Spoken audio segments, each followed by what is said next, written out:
تو حضرت ابوبکر صدیق رضی اللہ تعالیٰ عنہ کی شان قرآنی آیات کی روشنی میں اگر کوئی سمجھنا چاہے تو قرآن کے اوراق اور اس کی آیات ان کی شان بڑے واضح انداز میں اہل ایمان کو سمجھا رہی ہیں۔ الحمدللہ رب العالمین والصلاة والسلام علی سید الانبیاء والمرسلین وعلی آلہ الطیبین الطاہرین وعلی اصحابہ اجمعین، خصوصاً علی الخلفاء الراشدین المہدیین وعلی من تبعہم بإحسان الی یوم الدین، اما بعد فاعوذ باللہ من الشیطان الرجیم، بسم اللہ الرحمن الرحیم، الا تنصروہ فقد نصرہ اللہ اذ اخرجہ الذین کفروا ثانی اثنین اذ ہما فی الغار اذ یقول لصاحبہ لا تحزن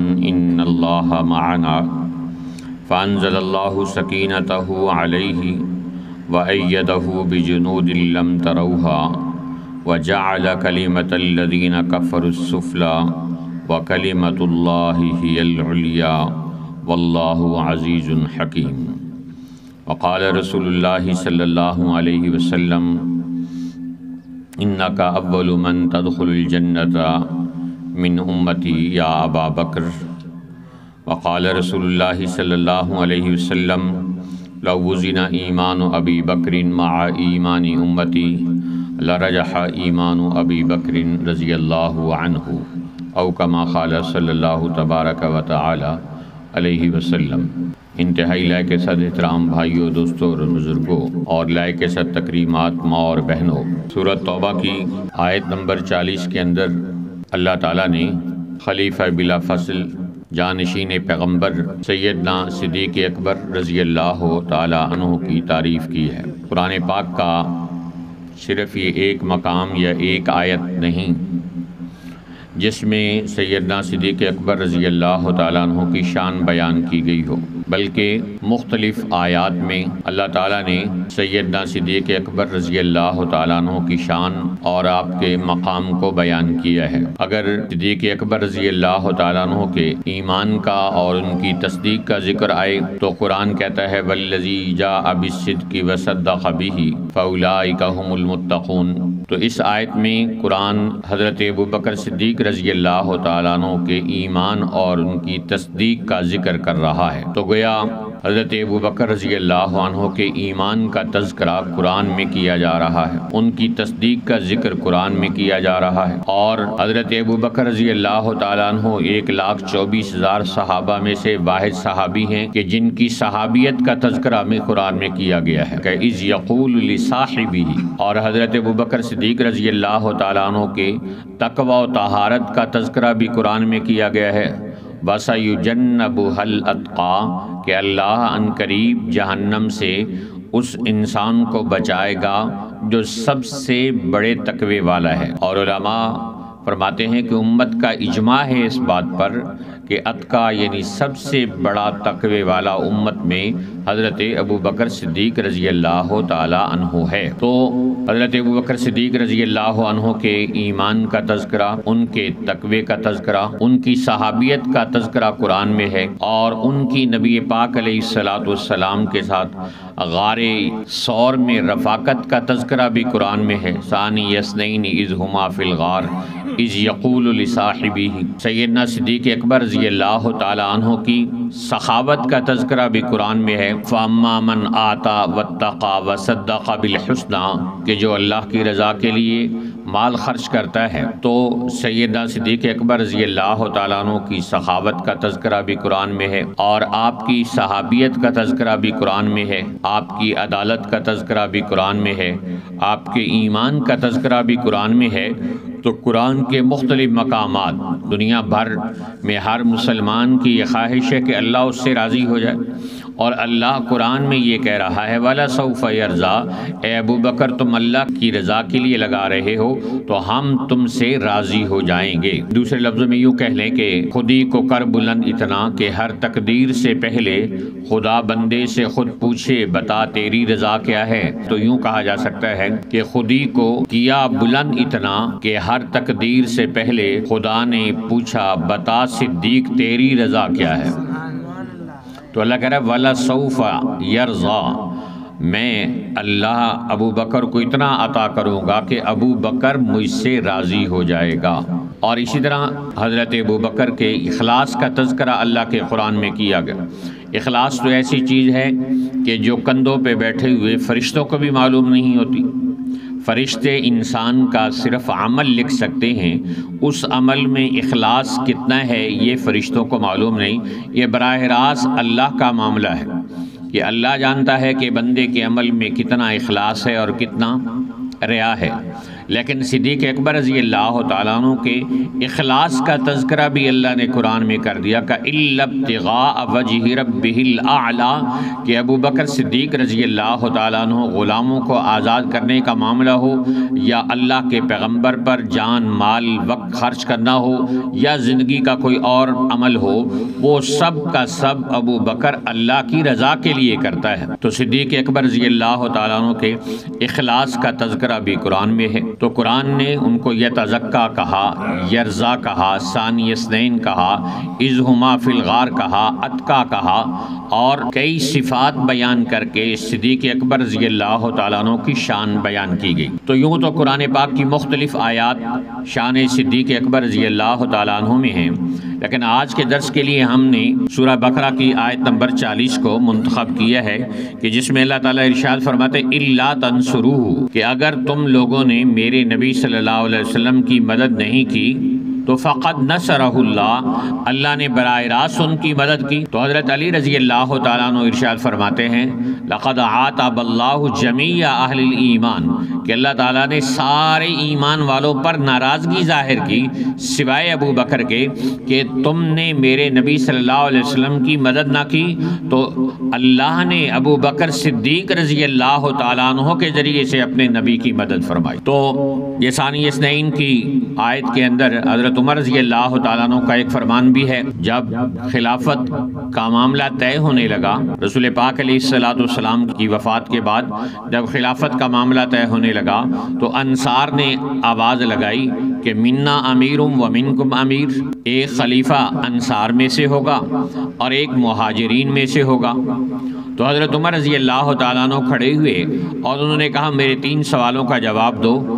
کوئی انصار میں ایسا ہے کہ جس کو اللہ نے ثانی اثنین کہا ہو؟ 2 میں سے دوسرا کوئی انصار میں ہے؟ اذ ہما فی الغار، یہ کوئی انصار میں ہے؟ اذ یقول لصاحبہ، کوئی انصار میں ہے؟ تو سب سمجھ گئے کہ یہاں بات نہیں بنے گی، سارے فضائل میں اکیلے صدیق اکبر رضی اللہ تعالیٰ عنہ ہیں، لہذا انہی کی بیعت کی جائے۔ تو ان کو امیر المومنین اور جانشین پیغمبر اور خلیفہ بلا فصل منتخب کیا گیا۔ یہی سورہ بقرہ کی آیت نمبر 40، ایک مرتبہ حضرت صدیق اکبر رضی اللہ تعالیٰ عنہ نے خود لوگوں سے پوچھا ایکم یقرأ سورۃ التوبہ، تم میں سے سورہ بقرہ کس کو آتی ہے؟ ایک آدمی نے کہا جی مجھے آتی ہے۔ تو آپ نے فرمایا کہ پڑھو۔ اس نے پڑھی۔ جب وہ آیا اذ یقول لصاحبہ، کہ جب رسول اللہ صلی اللہ علیہ وسلم نے اپنے ساتھی اپنے صحابی کو کہا تو حضرت ابو بکر صدیق رضی اللہ عنہ نے فرمایا کہ یہ صحابی اور یہ ساتھی میں ہوں۔ تو جس کی شان میں وہ آیت اتری اس نے بھی اس آیت کا شان نزول بیان کر کے بتایا کہ لصاحبہ ہی سے کون سی شخصیت مراد ہے۔ تو الا تنصروہ فقد نصرہ اللہ اذ اخرجہ الذین کفروا ثانی اثنین، قرآن کہتا ہے 2 میں سے دوسرا، 2 میں سے دوسرا۔ تو یہ نہیں کہ صدیق اکبر رضی اللہ تعالیٰ عنہ صرف غار میں 2 میں سے دوسرے تھے، بلکہ ہر معاملے میں صدیق اکبر رضی اللہ تعالیٰ عنہ دوسرے نمبر پر ہیں۔ ایمان میں رسول اللہ صلی اللہ علیہ وسلم پہلے نمبر پر، ابو بکر دوسرے نمبر پر، اور غزوہ بدر میں حضور پہلے نمبر پر، ابو بکر دوسرے نمبر پر، اور احد میں حضور پہلے نمبر پر، ابو بکر دوسرے نمبر پر۔ تمام غزوات میں حضور صلی اللہ علیہ وسلم پہلے نمبر پر اور حضرت ابو بکر دوسرے نمبر پر ہیں۔ اور اسی طرح ہم دیکھتے ہیں کہ باقی معاملات زندگی کے اندر بھی مصلی میں حضور صلی اللہ علیہ وسلم پہلے نمبر پر تو حضرت ابو بکر رضی اللہ تعالیٰ عنہ دوسرے نمبر پر ہیں۔ آپ نے فرمایا مرو ابا بکر فلیصلی بالناس، ابو بکر کو حکم دو کہ وہ لوگوں کو نماز پڑھائے۔ تو مصلی امامت پر پہلے اللہ کے نبی اور دوسرے حضرت ابو بکر، رسالت میں پہلے رسول اللہ صلی اللہ علیہ وسلم، نبی کے بعد خلافت میں حضرت ابو بکر رضی اللہ تعالیٰ عنہ۔ تو یوں اللہ تعالیٰ نے صدیق اکبر رضی اللہ تعالیٰ عنہ کو غار میں بھی یہی اور مزار کے اندر بھی یہی، پہلے رسول اللہ صلی اللہ علیہ وسلم اور دوسرے کون؟ حضرت ابو بکر رضی اللہ تعالیٰ عنہ۔ تو زندگی کے تمام معاملات میں پہلا نمبر جن معاملات میں رسول اکرم صلی اللہ علیہ وسلم کا ہے، دوسرا نمبر ابو بکر رضی اللہ تعالیٰ عنہ کا ہے۔ اور غار میں تھوڑی سی ترتیب الٹ ہو گئی کہ پہلا نمبر صدیق اکبر کا ہے اور دوسرا نمبر رسول اللہ صلی اللہ علیہ وسلم کا ہے۔ وجہ کیا ہے کہ حضرت ابو بکر رضی اللہ تعالیٰ عنہ نے کہا یا رسول اللہ کہ آپ اپنی جگہ پر ٹھہریں، میں اندر سے غار کو جا کر دیکھتا ہوں، اس کی صفائی کرتا ہوں تاکہ اس کے اندر کوئی چیز آپ کو تکلیف دینے والی نہ ہو۔ ان کانت سبعتن او لدغتن فکانت بی، اگر کوئی موذی چیز ہو تو وہ مجھے نقصان دے، آپ صلی اللہ علیہ وسلم کو نقصان پہنچانے والی نہ ہو۔ تو یہاں ہم دیکھتے ہیں کہ قرآن تو کہہ رہا ہے کہ حضرت ابو بکر صدیق رضی اللہ تعالیٰ عنہ کا دو جگہ پہلا نمبر ہے، ایک غار میں اور دوسرا خلافت میں۔ تو قرآن کہہ رہا ہے کہ ثانی یسنین، نبی کے بعد دوسرا کون ہے؟ ابو بکر ہے۔ اب لوگ کہتے ہیں کہ نہیں، ابو بکر کا تیسرا یا چوتھا یا پانچواں یا چھٹا نمبر ہے، کہ نہیں، دما دم مست کلندر صدیق دا پہلا نمبر۔ قرآن کی آیت بتا رہی ہے کہ ثانی یسنین، نبی کے بعد پہلا نمبر کس کا ہے؟ ہاں جی، تیسرا چوتھا پانچواں نہیں، بلکہ دوسرا نمبر حضرت ابو بکر صدیق رضی اللہ تعالی عنہ کا ہے۔ اور اذہما فی الغار، کہ جب وہ دونوں غار کے اندر تھے، رسول پاک علیہ السلام نے جب ہجرت فرمائی، ہجرت کے لیے جس رفیق ہجرت کو آپ نے بلکہ اللہ نے منتخب کیا وہ صدیق اکبر رضی اللہ تعالیٰ عنہ کی ذات تھی۔ یہاں علماء نے ایک نقطہ نکالا کہ ہجرت میں اور غار میں کوئی اور بھی ہو سکتا تھا۔ اللہ تعالیٰ نے صدیق اکبر رضی اللہ تعالیٰ عنہ کو یہ اعزاز کیوں عطا فرمایا؟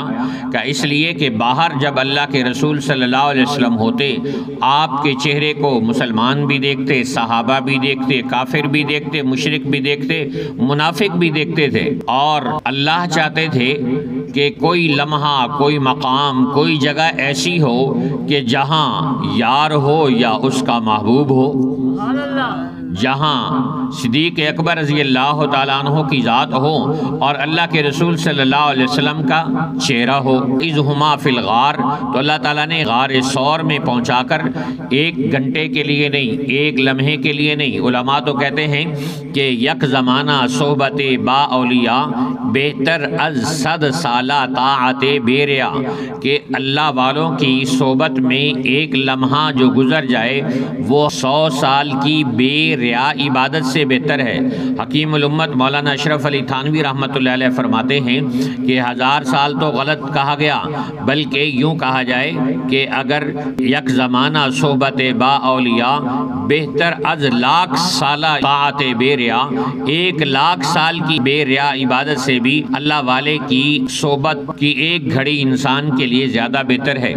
تو جب ایک گھڑی کسی عام ولی کی اتنی زیادہ بہتر ہے 1,00,000 سال کی بے ریا عبادت سے، تو صدیق اکبر رضی اللہ تعالیٰ عنہ کو تو ایک گھڑی نہیں ملی، ایک دن نہیں ملا، 2 دن نہیں ملے، بلکہ مسلسل 3 دن، اور اس 3 دن میں بلا شرکت غیر نبی پاک علیہ السلام کی صحبت ملی، کوئی اور شریک صحبت نہیں، کوئی اور شریک زیارت نہیں، کوئی اور شریک مجلس نہیں، اکیلے نبی ہیں اور صدیق ہیں، اکیلا محب ہے اور محبوب محبوب ہے، اکیلا آقا ہے اور اس کا غلام ہے۔ شاہ ولی اللہ رحمۃ اللہ علیہ نے فرمایا کہ وہاں غار میں حضرت ابوبکر صدیق رضی اللہ تعالیٰ عنہ کی گود میں رسول اللہ صلی اللہ علیہ وسلم سر رکھ کر آرام فرما رہے تھے۔ تو یہ لوگ تو یہی سمجھتے ہیں کہ اللہ کے نبی صلی اللہ علیہ وسلم صدیق اکبر کی گود میں آرام فرما رہے تھے، بلکہ یوں کہنا چاہیے کہ شاہ ولی اللہ فرماتے ہیں نہیں، ایسا نہیں تھا کہ گود میں حضور علیہ السلام آرام فرما رہے ہیں، کہ ایسا تھا کہ جیسے گویا حضرت ابوبکر صدیق کی گود میں قرآن کھلا ہوا ہو، گویا جیسے رحل میں قرآن کھلا ہوتا ہے، اس طرح صدیق اکبر رضی اللہ عنہ کی گود میں قرآن کھلا ہوا تھا۔ تو یہ اعزاز اللہ تعالیٰ نے نصیب فرمایا حضرت ابوبکر صدیق رضی اللہ تعالیٰ عنہ کو غار کے اندر، اور غار کی تنہائیوں میں تو ان 3 دنوں میں کتنا فیض اٹھایا، کتنا رنگ ان پر چڑھا، کہ جس پہ ہے رنگ گہرا اسے صدیق کہتے ہیں۔ تو حضرت ابوبکر صدیق رضی اللہ تعالیٰ عنہ نے ان 3 دنوں میں کیا فیض پایا، کیا نبی کا اپنے اوپر رنگ چڑھایا، اس کا آپ ہلکا سا اندازہ اس سے فرمائیں کہ جب غار سے نکل کر مدینہ طیبہ داخل ہوئے تو رسول پاک علیہ السلام بیٹھ گئے، حضرت ابوبکر صدیق رضی اللہ تعالیٰ عنہ کھڑے ہو گئے، اور لوگ آ کر حضرت ابوبکر صدیق رضی اللہ تعالیٰ عنہ کو سلام کرنے لگے، اور آپ صلی اللہ علیہ وسلم تشریف فرما رہے۔ اب آپ اندازہ کریں کہ آخر امام الانبیاء تو امام الانبیاء ہیں، تو صرف چہرہ دیکھتے ہی اندازہ ہو سکتا تھا کہ کون آقا ہے، کون غلام ہے، کون نبی ہے، کون صدیق ہے، لیکن رنگ اتنا گہرا تھا کہ آنے والے فرق نہ کر سکے صدیق کون ہے، نبی کون ہے، اور آقا کون ہے، غلام کون ہے۔ تو جس پہ ہے رنگ گہرا اسے صدیق کہتے ہیں۔ یہ گہرا رنگ آپ صلی اللہ علیہ وسلم کی مسلسل صحبت اور غار ثور کی 3 دن کی صحبت سے یہ رنگ آپ پر چڑھ گیا، اور پھر اس رنگ پر بات کی جائے کہ جس پہ ہے رنگ گہرا اسے صدیق کہتے ہیں۔ تو صدیق اکبر رضی اللہ تعالیٰ عنہ پر حضور صلی اللہ علیہ وسلم کا کتنا گہرا رنگ تھا، اس پر بات کی جائے تو پورا درس قرآن اس پر ہو سکتا ہے کہ چال میں آپ کا رنگ اس طرح، اور ڈھال میں، رفتار میں، گفتار میں، لب و لہجے میں، الفاظ میں، انداز میں، فیصلوں میں، سوچ میں، اور عمر میں، قبر میں، حشر میں جو اللہ کے نبی علیہ السلام کا رنگ ہے وہی صدیق اکبر رضی اللہ تعالیٰ عنہ کا رنگ ہے۔ یہاں تک کہ ایک جگہ حضرت ابوبکر رضی اللہ تعالیٰ عنہ سے الگ رائے پوچھی جاتی ہے، حضور علیہ السلام سے الگ رائے پوچھی جاتی ہے، اور الفاظ تک دونوں کے میچ کر جاتے ہیں۔ اسے کہتے ہیں صدیق پر نبی کا رنگ چڑھ گیا، جس پہ ہو رنگ گہرا اسے نبی کا رنگ چڑھ گیا۔ تو یہ تھی نبی پاک صلی اللہ علیہ وسلم کی صحبت اور آپ کی صحبت کا اثر۔ اس کے بعد فرمایا کہ اذ یقول لصاحبہ، جب حضور صلی اللہ علیہ وسلم نے اپنے صحابی سے کہا۔ یہاں علماء فرماتے ساری دنیا کے مفسرین کا اجماع ہے، اور اہل سنت، اہل تشیع اور تمام فرقوں کا اس پر اجماع ہے کہ اذ یقول لصاحبہ سے مراد حضرت ابوبکر رضی اللہ عنہ ہیں، کہ ساری کائنات کا اس پر اجماع ہے کہ غار ثور میں حضور صلی اللہ علیہ وسلم کے پاس حضرت ابوبکر صدیق کے علاوہ کوئی اور تھا ہی نہیں، تھے ہی حضرت ابوبکر صدیق رضی اللہ تعالیٰ عنہ، لہذا لصاحبہ سے حضرت ابوبکر صدیق مراد ہیں۔ ابوبکر صدیق رضی اللہ تعالیٰ عنہ کا یہ اعزاز ہے کہ اللہ تعالیٰ نے انہیں نبی پاک صلی اللہ علیہ وسلم کے 1,24,000 صحابہ میں سے جس کی صحابیت کا تذکرہ قرآن میں آیا ہے وہ ہیں حضرت ابوبکر صدیق رضی اللہ عنہ۔ تو اس لیے علماء فرماتے ہیں قرآن کے ایک زیر زبر کا انکار کرنے والا بھی مسلمان نہیں رہتا۔ تو ابوبکر رضی اللہ تعالیٰ عنہ کی صحابیت قرآن سے ثابت ہے، لہذا آپ کی صحابیت کا منکر دائرہ اسلام سے خارج ہو جاتا ہے۔ اور پھر فرمایا لا تحزن ان اللہ معنا، گھبرائیے نہیں، غم نہ کیجئے، بے شک اللہ ہمارے ساتھ ہے۔ تو یہاں لا تحزن کس نے کہا اور کس کے لیے کہا؟ حدیث میں آتا ہے کہ جب لوگ تلاش کرتے کرتے بالکل بے بس ہو گئے حضور صلی اللہ علیہ وسلم اور حضرت ابوبکر رضی اللہ تعالیٰ عنہ کو، تو انہوں نے کھوجیوں کی مدد حاصل کی۔ کھوجی کھرے پہچانتے تھے، اور نشانات قدم کے ذریعے سے بندے کو پہچان لیتے تھے، تو کھوجی چلتے چلتے عین اس غار ثور کے دہانے اور دروازے پر آ گئے کہ جہاں رسول پاک صلی اللہ علیہ وسلم اور حضرت ابوبکر صدیق رضی اللہ تعالیٰ عنہ موجود تھے۔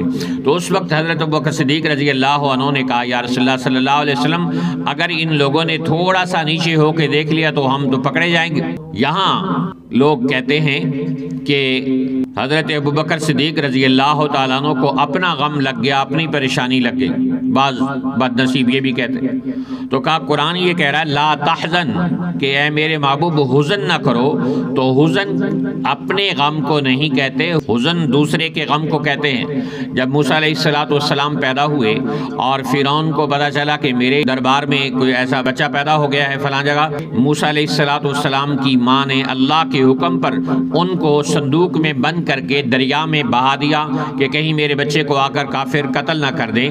تو اس وقت حضرت موسیٰ علیہ السلام، ماں تو ماں ہوتی ہے، بہا تو دیا اللہ کے کہنے پر، لیکن پھر بھی دل میں غم لگ گیا، پتہ نہیں کیا بنے گا۔ تو اللہ نے قرآن کی آیت اتار دی لا تخافی ولا تحزنی، اپنی جان پر بھی کوئی خوف نہ کھانا کہ تمہیں کافر کوئی آ کے نقصان پہنچائیں گے، اور ولا تحزنی، اور موسیٰ کلیم اپنے بیٹے کا بھی کوئی غم نہ کھانا کہ اس کو ہم دوبارہ تمہارے پاس واپس لے کے آئیں گے۔ لا تخافی ولا تحزنی، تو حزن کہتے ہیں دوسرے کے غم کو۔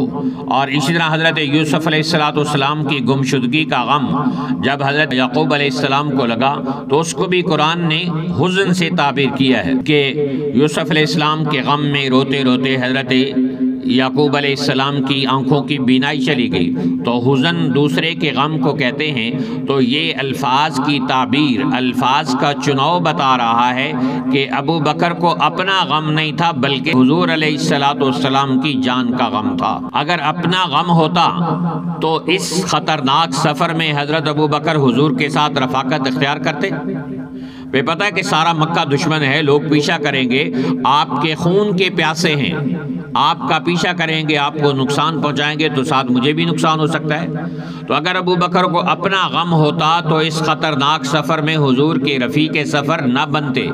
اگر ابو بکر کو اپنا غم ہوتا تو حضور صلی اللہ علیہ وسلم کو کندھوں پہ اٹھا کر نہ لے جاتے کہ حضور کے قدموں کے نشان زمین پر اور پہاڑ کے پتھروں پر حضور علیہ السلام کے قدموں کے نشانات نہ چھپ سکے، اور اس لیے آپ صلی اللہ علیہ وسلم کو کندھوں پہ اٹھا لیا۔ اگر اپنا غم ہوتا تو حضور صلی اللہ علیہ وسلم سے پہلے غار ثور میں نہ جاتے۔ اپنا غم نہیں تھا، حضور کا غم تھا، اس لیے خطرناک سفر میں آپ کے ساتھ ہوئے۔ حضور کا غم تھا ابو بکر کو، اس لیے آپ صلی اللہ علیہ وسلم کو کندھوں پر اٹھایا۔ حضور کا غم اور فکر تھی ابو بکر کو، اس لیے غار ثور کو جا کر اندر سے صاف کیا۔ حضور کا غم تھا کہ ابو بکر نے خالی سوراخ پر اپنی ایڑی رکھ کر اپنے آپ کو زخمی کروا لیا اور زہریلے سانپ سے کٹوا لیا، لیکن پاؤں ہٹانا گوارا نہ کیا۔ تو یہ سب کیا ہے؟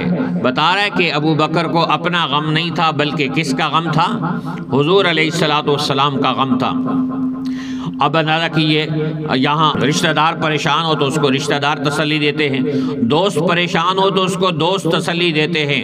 قربان جائیں صدیق اکبر رضی اللہ تعالیٰ عنہ کی ذات کے کہ وہ اللہ کے نبی کے بارے میں غمگین اور پریشان ہیں، اور اللہ کے نبی امام الانبیاء ان کو تسلی دے رہے لا تحزن۔ جب حضرت صدیق نے کہا یا رسول اللہ صلی اللہ علیہ وسلم کوئی تھوڑا سا نیچے ہو کر بھی دیکھ لے تو ہم پہچان لیے جائیں گے، آپ نے فرمایا با ظنک بسنین اللہ ثالثہما، ابو بکر تمہارا ان دو لوگوں کے بارے میں کیا خیال ہے، کیا گمان ہے کہ جن کا تیسرا اللہ ہے؟ تو کہا ان اللہ معنا، اللہ ہمارے ساتھ ہے۔ موسیٰ علیہ السلام اپنی قوم کو لے کے جا رہے تھے، سامنے دریا کی موجیں اور پیچھے فرعون کی فوجیں۔ موسیٰ علیہ السلام کی قوم گھبرا گئی اور کہنے لگے انا لمدرکون، اسیدے پھڑے گئے، ہم تو پکڑے گئے۔ اس پر موسیٰ علیہ السلام نے فرمایا ان معی ربی، میرا رب میرے ساتھ ہے۔ اور جب غار ثور کی باری آئی تو وہاں حضور صلی اللہ علیہ وسلم نے یہ نہیں فرمایا، غم تو حضرت ابو بکر کو آپ صلی اللہ علیہ وسلم کی جان کا ہے، تو آپ کہہ سکتے تھے کہ ابو بکر غم نہ کرو، ان اللہ معی، بے شک میرا اللہ میرے ساتھ ہے۔ آپ نے فرمایا ان اللہ معنا، بے شک اللہ ہمارے ساتھ ہے۔ تو اس حفاظت والی معیت اور نصرت میں اللہ کے نبی صلی اللہ علیہ وسلم نے حضرت ابو بکر صدیق کو بھی شامل فرما لیا۔ تو معیت کی دو قسمیں، ایک معیت عامہ جو ہر مسلمان تو کیا کافر کو بھی حاصل ہے، قرآن میں ہوا معکم اینما کنتم، تم جہاں کہیں بھی ہو اللہ تمہارے ساتھ ہے، اور ایک معیت خاصہ ہے، اور اللہ کے نبی کے ساتھ تو اللہ کی معیت خاصہ ہی ہوتی ہے۔ اور کہا ان اللہ معنا، جو معیت خاصہ اللہ کے نبی صلی اللہ علیہ وسلم کو حاصل ہے وہی معیت خاصہ اپنی شان کے مطابق اللہ نے صدیق اکبر رضی اللہ تعالیٰ عنہ کو بھی عطا فرمائی ہے۔ فانزل اللہ سکینتہ علیہ، تو اللہ تعالیٰ نے ان کے اوپر سکون اتار دیا، سکینہ کو نازل فرما دیا۔ حضرت ابن عباس رضی اللہ تعالیٰ عنہ فرماتے ہیں کہ سکینہ، سکون، اطمینان، اللہ کے نبی صلی اللہ علیہ وسلم سے کبھی سکینہ جدا ہوئی نہیں، ایسا ہوا ہی نہیں لمحہ کبھی کہ اللہ کے نبی علیہ السلام سے سکون کبھی جدا ہو گیا۔ سکینت، طمانینت اور اطمینان ہر وقت اللہ کے پیغمبر کے ساتھ ہوتا ہے۔ تو یہاں کیا فرمایا گیا کہ گویا سکینہ اور اطمینان اور طمانینت کس کے دل پر اللہ نے اتاری؟ حضرت ابو بکر صدیق رضی اللہ تعالیٰ عنہ کے دل کے اوپر اتاری۔ تو اگر آپ الفاظ پر غور کریں تو اس ایک آیت کے چھوٹے سے ٹکڑے میں 6 مرتبہ حضور صلی اللہ علیہ وسلم اور حضرت ابو بکر کا تذکرہ ہے۔ الا تنصروہ میں فقد نصرہ اللہ اذ اخرجہ الذین ثانی اثنین میں حضور اور حضرت ابو بکر کا تذکرہ اکٹھا، اذ ہما کی ضمیر دونوں کی طرف لوٹ رہی ہے، دونوں کا تذکرہ اکٹھا، ان اللہ معنا میں دونوں کا تذکرہ اکٹھا، لا تحزن کی انت ضمیر میں حضرت ابو بکر صدیق الگ مخاطب ہیں، اور ثانی اثنین اذ ہما فی الغار اذ یقول لصاحبہ میں حضرت ابو بکر الگ مراد ہیں۔ 6 مرتبہ تذکرہ ہے، اور 3 مرتبہ میں آپ صلی اللہ علیہ وسلم اور حضرت ابو بکر کا ذکر اکٹھے ہے، اور 3 مرتبہ میں حضرت ابو بکر رضی اللہ تعالیٰ عنہ کا ذکر الگ ہے، حضور علیہ السلام کا الگ ہے۔ تو ایک ہی آیت میں اللہ تعالیٰ نے اتنی شان اور اتنا مقام حضرت ابو بکر صدیق رضی اللہ تعالیٰ عنہ کا بیان کیا ہے۔ تو خلاصہ یہ نکلا کہ یہ ایک آیت اور اس کی بھی تھوڑی سی تفسیر ہم آپ کی خدمت میں پیش کر سکے ہیں تو قرآن پاک کی کتنی ہی آیات ہیں جو حضرت ابو بکر صدیق رضی اللہ تعالیٰ عنہ کی شان کو بیان کر رہی ہیں۔ تو اگر کسی نے تو حضرت ابو بکر صدیق رضی اللہ تعالیٰ عنہ کی شان قرآنی آیات کی روشنی میں اگر کوئی سمجھنا چاہے تو قرآن کے اوراق اور اس کی آیات ان کی شان بڑے واضح انداز میں اہل ایمان کو سمجھا رہی ہیں۔ اللہ تعالیٰ کی ذات سے دعا ہے کہ اللہ رب ذوالجلال ہمیں تمام صحابہ کرام خصوصاً جانشین پیغمبر خلیفہ بلا فصل یار غار و مزار حضرت سیدنا صدیق اکبر رضی اللہ تعالیٰ عنہ سے محبت کرنے اور آپ کے نقش قدم پر چلنے کی توفیق عطا فرمائے۔